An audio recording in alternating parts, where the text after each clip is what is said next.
Hello and welcome to the Vlogging Pod.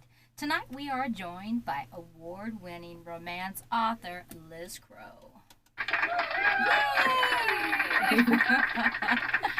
Welcome, Liz. How are you this evening? I'm great. How are you this evening? I am good. I am awesome. Good.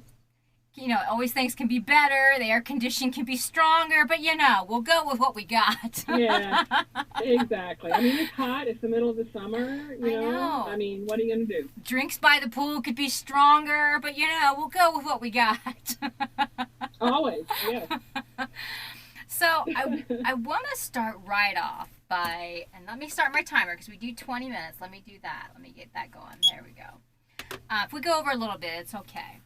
But let's start right off by talking about sexy books that are set in breweries. Tell me how all this came about.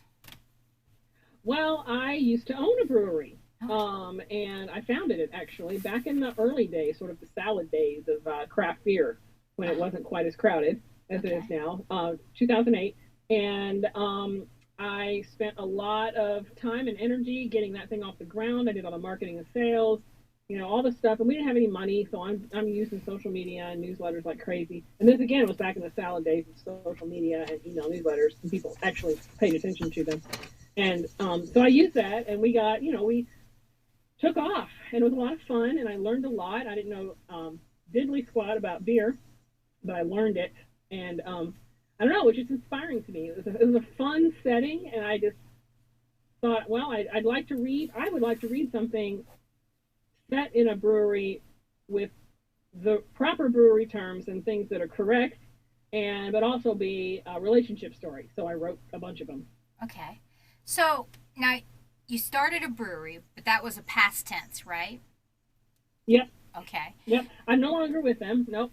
It wasn't a pretty ending either. And I did channel that a bit into my most recent brewery romance, what happened in Denver. So yeah, I was with them from 2008 till 2015, 16, and when we parted ways at their request. So wow. There you go. Yeah, it was it was bad. It was a bunch of dudes, and they didn't care for me being all of a sudden the face of the place, I guess. And so the brewer in particular didn't care for that. The young man, who's also since left the place. So, it was, it was not a pretty story. And like I said, I kind of channeled some of that frustration energy into the setup for my most recent one, What Happens in Denver, which is about a woman who helped start a brewery with her husband this time. And I kind of did it that way on purpose because my two partners were men and they were not my husband. But when we broke up, it felt like a divorce. Oh, so, yeah. Well, I'm all about women empowerment, so you go, girl. Yeah. Thanks. And it's and it's weird, it's funny, and this is a tangent, but there's a lot more awareness about how sexist the industry is now. Yeah. And there's a lot more. It's a lot less about, oh, it's cute, craft beer, yay. It's more about, oh yeah, so there's so many craft breweries who are run by toxic dudes. Yeah. I'm like, oh, I was 10 years a little too late for that, I guess, but there you go. Or ahead of my time. Maybe that's how I should look at it. Yeah, that's how you should phrase it. I'm ahead of my time. Or you are a trendsetter. Think of it that way. I am definitely. Because I'm sure that some woman is going to come along and master that even more. So with the brewery, let's talk about a beer wench. Explain to me, from some of the stuff I looked up on you, for a while you had Beer Wench as your presence for online. Tell me how that went. I did, and it was my partner's idea. So I went with it, and it was a lot of fun. And I actually had a really successful beer blog that dealt with sort of charting my progress in the business from total rookie status in beer to basically expert, a cicerone. And so I called myself the Beer Wench, and that was fun. Nice. And that was their idea. Well, and I kind of went with it. I hope I'm not diving into a sore issue on the beer, on the brewery. No, not at all. And I look back on that, but no, it's not. I mean, I'm past it. Okay. I'm not over it. I'll never get over it, but I'm past it. And It was fun. we never get over those big No. impacts where as women we're not given an opportunity.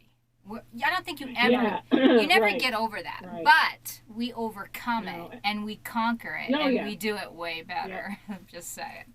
Well, I'd like to think that, and but the business is still not there. The industry is still has some problems. Racism, sexism, the whole bucket. Yeah. But it was a pivotal part of my um, career. I learned Hmm. so much, and I did make some good friends in it, and that I've kept. Which is great. All of them were women. Um, and I've written a lot. I've written a lot of those women into the books. Those strong women Yes. who overcame, kind of, I guess. And but yeah, Beer Wench was cool. I enjoyed being Beer Wench. My kids were the Wenchlings their whole like high school lives. I would refer to them that way. And I was a minor celebrity, I think, in my tiny little town. With Right. that, people would come to the brewery because they wanted to meet the Beer Wench, and so I was there a lot. Um, and I sacrificed a lot to Right. make that place successful. And like I said, I was finally able to channel that into my most recent book. I wasn't really able to write about it because I just couldn't go there yet. Right. Um, but I did. And this book, this What Happens in Denver book, has been absolutely one of my best selling books so far. Nice. See, you turned Yeah. something negative into something very strong and positive, which basically, I'm going to be a little sexist myself, but as women, we seem to do. Just saying. We do, though. We do. But a Nothing lot of it is, I against. mean, what's your option, right? Right. Well, What are the nothing options? against men. I don't want to men bash, but Hmm. I mean, I can only speak about my own sex. I can only speak what I know for myself, Yeah. And Right. I know Right. that usually for me, when I am pushed against something, or someone tells me I cannot do something, that is when I'm like, oh, Hmm. don't tell me what I can or cannot do, you know. Right. Oh So yeah, yeah. absolutely. So Absolutely. I feel that. Yep. So yeah, the beer wench was she was fun, and she had her own like t-shirts and stuff, right. But as part of the pushing me out thing that they did, or instigated by this young man brewer, was to make that all of a sudden be, "Ah, we would never. That's sexist. That's terrible. We would never." And I'm like, this was your idea, but okay, Right. you know. So they basically did a partnership squeeze on me, made wanted me to pony up money, and I never agreed to do money. My investment was my time Right. without a paycheck. Well, So yeah, your work isn't just about the breweries. I mean, you have such a vast amount of books to your name. I mean, since your I brewery time. do. I mean, the brewery might be Yeah. an instigator and pushed you to something a little bit more.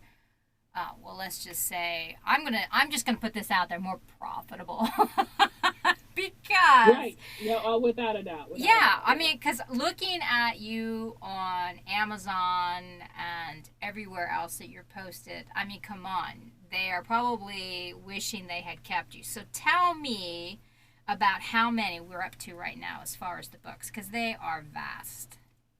They are. I counted, and it is 30. Let's see, 37, I think, 37. total, that are available in some form or another. Um, Total books I've written though is closer to 60. A lot of stuff has been pulled because it was just garbage, and I recognize that now. And then I've got several things that I'm working on, still. Um, but yeah, right now it's about 37, I think, and that's between regular ebooks and Radish writing, those that outlet, Yeah. and some other stuff. So yeah. Huh, Radish. Now tell me what Radish is. Oh, you don't know, Radish is cool. Radish is Oh, a reading app, and it's okay. one of those pay by the chapter deals. Oh, all right. You know, Okay. Yeah, so you pay coins and you buy coins. It's one of the early Oh, okay. iterations of that. There's a bazillion of them now. Now And Amazon has a little bit of that. yeah, Vellum, I actually have right? two Yeah, out there on that. So yeah. yeah, same thing. It's Oh, cool. same concept. Yeah, Nice. and Radish was kind of an early. Radish was like really, I think, the first one to do it. And you had to apply. You had to like submit something to get accepted and yada yada. Once you're in, you can do whatever you want on there. So I've got like a whole bunch of stuff on there, kind of just things that I may have submitted around and didn't have any luck with, or didn't feel like it fit with anything else I was doing, Uh-huh. And I have pulled a bunch of stuff from there too, to polish up and change and republish in a more traditional way. So, Nice. Well, I'm just making notes right over here. mhm. Here's So, another platform, and it's one of the reasons I'm not doing vellum because I've already right, got radish. You know what I mean? I just right. don't feel like I need to spread it that thin. Well, and I'm sure that people, once they've seen your books, are looking you up on all kinds of medium. So I don't, you know what I mean? I don't question that at all because Yeah, you are extremely successful in what you're doing. You have an intense collection of books under your name to choose from. However, for the moment, let's take a trip back in time, if you would, with me, and let's talk about sure. Tulip Princess, a one night stand Mm, sister series. I mm, believe, mm-hmm. yeah, I believe this is the first in the series. Tell me if I'm correct. Nope, Okay, it's not. it's not. Nope. Okay, what number is It that one? is. Let's see. Gosh, let me think. So, Turkish Delight is the first one, Okay, and then Blue Cruise, and then Tulip Princess. okay, Those were fun. Those were some of the earliest books I ever got published. nice. Well, tell And me. that was like when you're in that like fresh, dewy eyed, fresh faced, like, oh my god, I did it kind of place. Yeah, I remember that. And I'm a little I'm jaded and cynical now, but I still loved writing those books. Those were such fun books to write. Those are the And because I times lived in when Istanbul, so those are the yeah, times when you say, "But my mom likes it." yeah, yeah, Yeah. those early, early Yeah, days. yeah, And yeah. unfortunately, my mom does not like anything I write, so there, I can't Okay, say that. got ya. But too much sex. Too much Um, sex. but uh, but though I remember, yeah. So Tulip Princess. So I lived in Istanbul for a couple years, and I tend to write things that I know. I feel more comfortable doing that, I think. Okay. And so I used my experiences, and that's an incredible city. I'm not, and I tried to capture that a little bit Okay. by making kind of fish out of water stories. Every book in that series has a expat person and a Turkish person in a relationship. So Okay. the first two are an American person and a Turkish person, and then the Tulip Princess is actually a Turkish person and a Greek expat. So All right. yeah, When you say I typically like to write what I know, hmm, you write some pretty hot romances. So, I do, I do. okay. All right. So I let myself do my imagination. Yeah, yeah. Well, I mean, I write what I know. I guess a better way to say it is I've set books in places I know. Okay. I don't, you know what I mean? And I've been a lot of places, luckily for me. Like I haven't even touched. I lived in Japan. I lived in England. I've been all over. But I grew up in Kentucky. I went to the University of Louisville, so I just released a book about the Kentucky Derby, which I've been to a Nice. lot of times. So I take a setting that I know, or a situation, or an industry that I know, like real estate Okay. or beer, and then I make sexy stories out of that Right. Now you just mentioned with real my estate. imagination. You just mentioned real estate. You just mentioned real estate. So that is your newest career, yes? No, No. that was my longest Oh, career. longest. All Um, right. I sold real estate in the late '90s, and then we went overseas in '97 and came back in 2004. And so I didn't work during those years, obviously, but then I sold real estate from 2004 till 2019. Nice. Yeah, yeah. Yeah. So I know that's the one I know the best, I guess. And so my series, the Stewart Realty series, the Stewart Realty series is my best, longest selling, most successful series, and got me all my original sort of hardcore fans. Nice. Yeah, and so I've recently revamped it. I've been putting some energy into it. I'm adding to it, um, and I rejiggered some of it. I went back and revised them, cleaned them up, kind of modernized them because they're old. I mean, I guess by book standards, they're old. They came out in starting in 2011, I guess. Okay.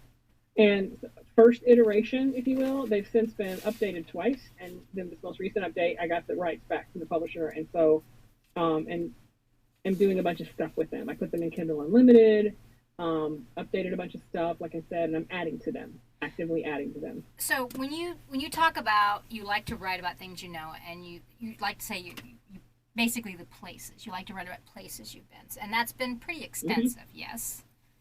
Hmm. Okay, Hmm. so tell me Hmm. what is the place that comes to the mind the quickest, that is the most colorful, that you choose to write about? What is the one that you can think of right off the top of your head?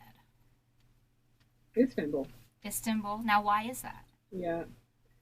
It's an amazing city, and it's almost hard to describe. Like even when you're with as a tourist there, it's overwhelming.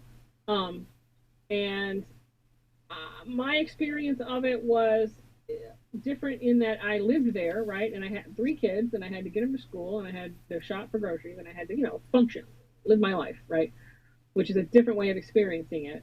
And so I got to make some friends who were natives, and they showed me the city, right? And it's just I'm a sucker for history, and you can't get much more historical a city than Istanbul, Yeah. because it has gone through so many. It was Roman Empire, it was the Ottoman Empire, and it's just got literally layer upon layer. Like there's a place you can go. This is in one of my books too. The Cistern. It's a tourist place, but it's legit old cistern where they built it. The Ottomans built it up by kind of roaming around in the countryside of Turkey and just finding random uh, broken down temples and stuff Mm-hmm. from early times, and using those things to prop up this cistern, this underground container of water, right? Right. Um, and so in it, there's like a head of a goddess, like that you see on a statue. I mean, it's just crazy, And I'm that's my catnip. I love history. I love all that kind of stuff. It sounds And I've like never it's. written and that's funny. I don't write historical romance. I think for a reason, just because I don't want to. I don't know. I feel like I'm better at contemporary stuff, but I do love history. And Istanbul is. I would used to say to people, you'd get up in the morning, and we lived in on the European side, because I don't know if you know, Europe. Istanbul straddles two continents, the Okay. city, right? Because the Bosporus Straits divide Asia and Europe.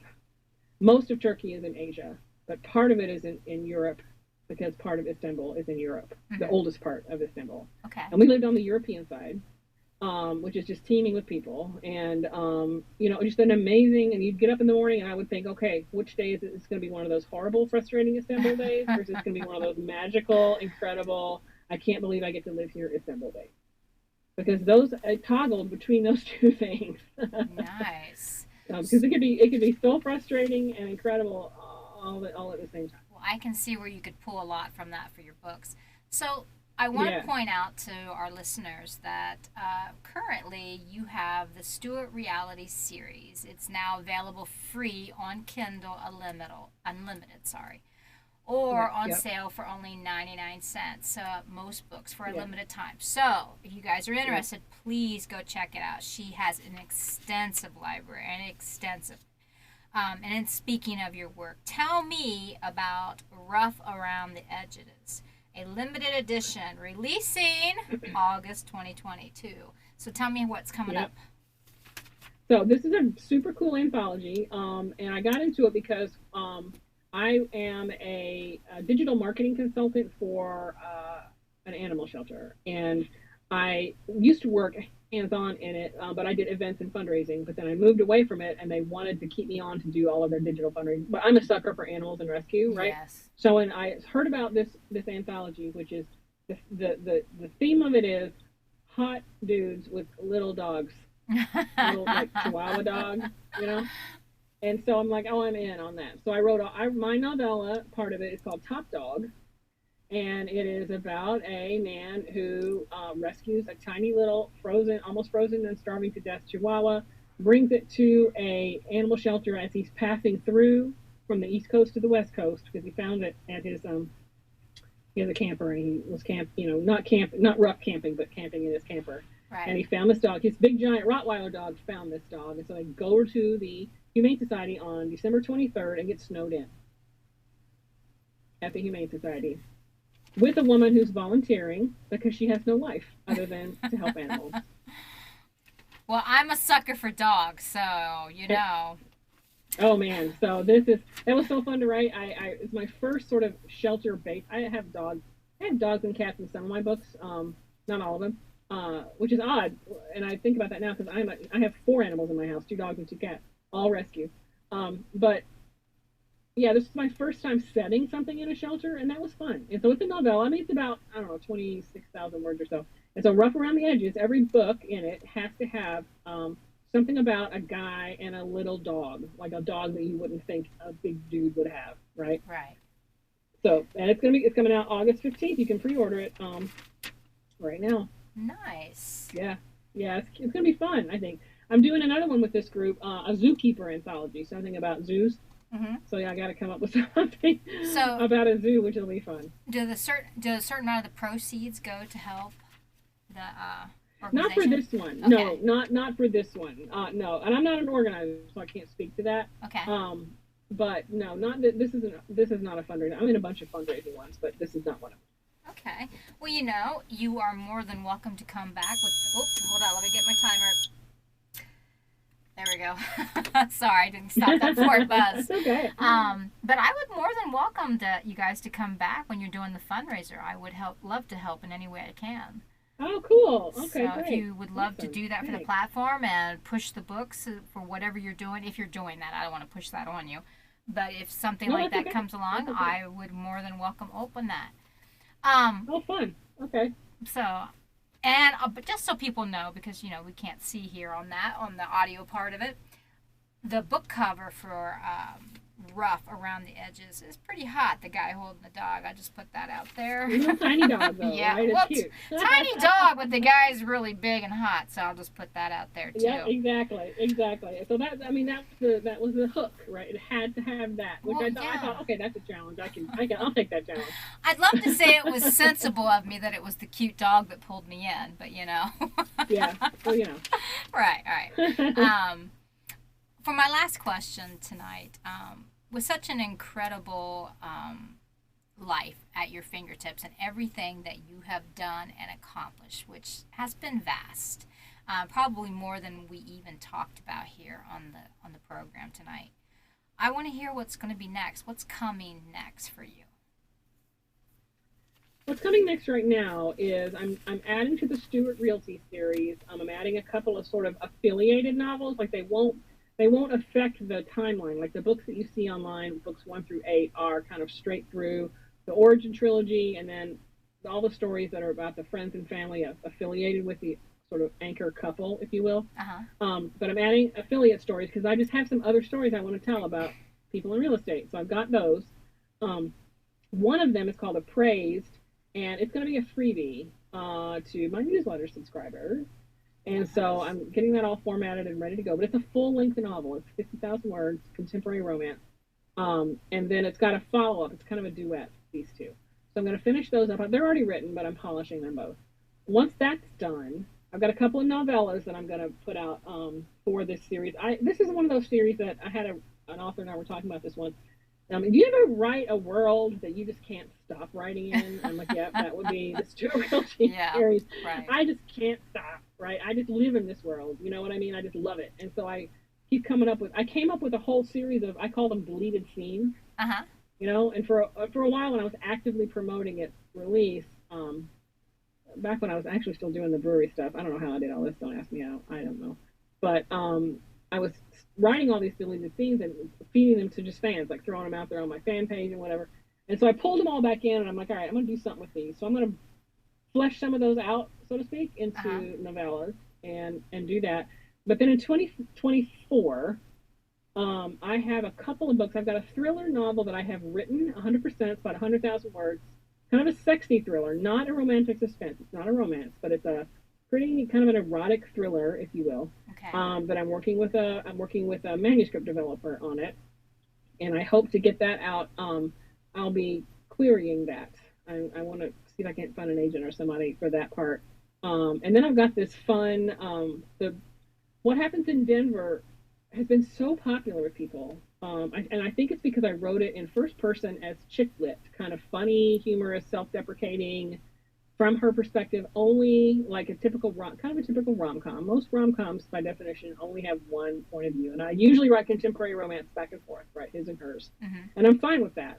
But I rewrote this one as a chick lit and it's been super successful, and I'm finding a lot of new readers with it. So I'm going to write another fish out of water story, kind of like it, because that's what this one is. Nice. Like someone who's picked up and plopped down in a totally new to them situation, and then as kind of defines romance as a side bonus, as a side bonus of their personal growth, let's say. Nice. It seems like you got your hands full then. Yeah, always, always. Can't stop, won't stop. I am having surgery on Tuesday, and so and I'm Oh going to my be really flat on my gosh. backside for about 6 weeks. Oh, So I'm like, okay, look at all that writing time. Look at that. well, you will be writing a lot. I want to thank you so much, Liz, for being on with us tonight. Of Um, course, thanks for having me. Sorry for the glitch. no, no, you're fine. I'd love to have you back, especially if you do choose to do the fundraiser. Not that you have to, I'm just saying, if you do, I'd love to Yeah, have yeah, you yeah, back in sure. either capacity because you are enchanting. Okay. And I think we didn't even dive nearly. I mean, we should actually pick one area that you've lived in for once for a 20-minute Right. broadcast so we could Because I dive could talk deeper. about Japan. I could talk to you about Japan for a while too. Well, So. yeah, that's what. But maybe we should do that. I'm booking for next year now. I've been booked this year for a couple of months now, but I would Right. love to have you back. Truly, you are I'd happily come back. I would love to come back. wonderful. Then let's work on something like that. I want to thank you so much for being on tonight. Thank you so much, my audience. I have to tell you, we have over 27 people on Wisdom right now listening to you.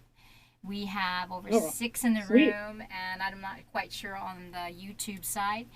However, thank you so much, listeners, for coming in. I also want to take just one moment, and I'd love to wish my husband happy anniversary. We are celebrating 30 years today, and so I just want you to know I love you very much. Thank you for giving me 30 years. Until next time, everyone, bye bye for now.